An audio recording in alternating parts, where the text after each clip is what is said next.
एक लड़का था, लड़की से शादी हो गई। लड़की का पिता अकेला था, मम्मी नहीं थी, उसकी माँ नहीं थी।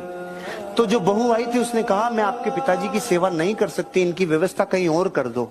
लड़की ने बोला अरे तू क्या बोल रही है, मेरा पिता है, मुझे पाला है, पोसा है, बड़ा किया है। 1 साल बीत गया, 2 साल बीत गया। लड़की ने फिर बोला मैं आपके पिताजी की सेवा नहीं कर सकती, इनको कहीं और रख लो। अरे तू क्या कह रही है, उनके कंधों पे जो घाव हैं ये मुझको उठाने से ही हुए हैं, तू क्या कह रही है। और 5वें साल तक आते आते झंडा गाड़ दिया, या तो तेरा पिता को चुन या मुझे चुन, दोनों में से एक चुन। लड़की की हालत रुआंसी हो गई। वो 12 बजे रात को उठा और अपने पिताजी को बोला पिताजी चलो घूमने चलते हैं। पिताजी को लिया और दूर जंगल में, और जंगल के बीच में बोला बस पिताजी आपका और मेरा साथ यहीं तक था, अगर आपको रखता हूँ तो वो मेरे को छोड़ के जाता।